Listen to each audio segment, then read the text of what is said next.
সুপ্রিয় দর্শক, আসসালামু আলাইকুম। দেশ ও প্রবাসে যে যেখানেই আছেন আপনাদের প্রত্যেককে শুভেচ্ছা জানাচ্ছি। আজকের নতুন একটি প্রতিবেদনে দেখতেই পাচ্ছেন আমার সামনে একটি আপু আসছে বাচ্চা কোলে করে।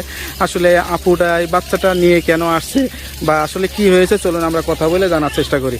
আপু আসসালামু আলাইকুম। ওয়ালাইকুম সালাম। বাচ্চাটা কার? বাচ্চা আমার। বাচ্চার বাবা কি হয়েছে? বাচ্চার বাবা কিভাবে বিয়ে হয়েছিল, কিভাবে আপনাদের বিয়ে হয়েছিল? তার সাথে আমি ভালোবাসা করে বিয়ে করছিলাম। মানে হ্যাঁ। প্রেম করে বিয়ে করছিলেন? হুম। তা বাচ্চার কোনো খরচ টরচ দেয়? বাচ্চার খরচ দিবে কি? সে যখন আমার বাচ্চা 2-3 মাসে পেটে থাকে সেখানেই সে আমার। আর এই কষ্টের মাঝে আমি আজকে প্রতিবেদন আসছি, কারণ আমার বাচ্চাটা খুব ছোট। আমি তাকে কাছে রাখেও কাজে কামে কোনো জায়গায় যাইতে পারি না। আর আগে তো গার্মেন্টস করতাম, প্রেগনেন্ট অবস্থায় আমি গার্মেন্টস করছি। আর কি বলবো এই কষ্টের কথা।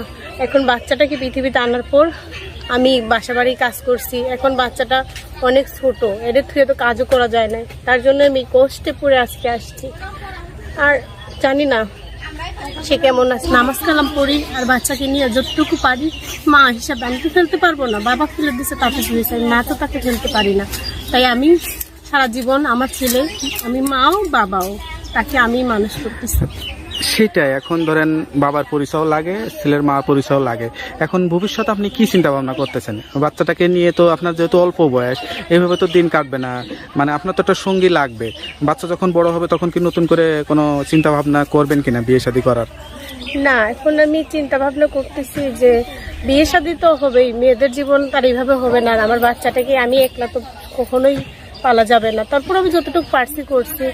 আর আমার বাচ্চাটাকে নিয়ে এখন যদি আমার পাশে এই কষ্ট দেখে আমি যৌতুক মৌতুক কিছু দিতে পারবো না, বলে টাকা লেখ কিন্তু এইটা দেও সেটা, তো আমার সমর্থ নেই এত কিছু। ভাই যে আমার পাশে আসবে, সে আমাকে এই অবস্থায় থেকে আমার বাচ্চা সাথে গ্রহণ করে দেবে, সেটাই বাস আমি এতটুকুই। আর তার থেকে কিছুই চাই না। হ্যালো ভিউয়ার্স, দেখতেই পারলেন আসলে একটা অসহায় মেয়ে, তার চোখের পানি বলে দিয়েছে সে কতটা অসহায়। আসলে বলার কোনো ভাষা নেই, মানে আমি আর কোনো কিছু মানে তাকে জিজ্ঞাসা করবো সেরকম কোনো ভাষাও পাচ্ছি না।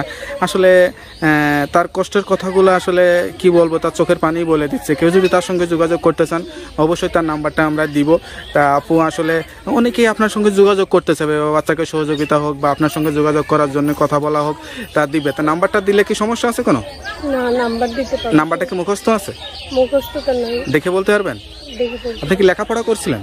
লেখাপড়া করি নাই, যে বলছি না যে তার সাথে প্রেম করে ভেঙে গেছি।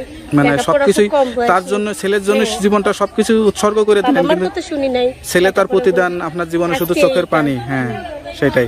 তার নাম্বারটা একটু দেখে বলে দিয়ে দেন, না হয় নাম্বারটা আমার কাছে দেন, আমি দেখে বলে দিচ্ছি। হ্যালো ভিউয়ার্স, শুনতে পারলেন তার জীবনের গল্প বা তার কষ্টের কথাগুলো। কেউ যদি আরও তথ্য জানতে চান, যোগাযোগ করতে চান, অবশ্যই এই নাম্বারে যোগাযোগ করবেন। নাম্বারটা খোলা থাকে তো?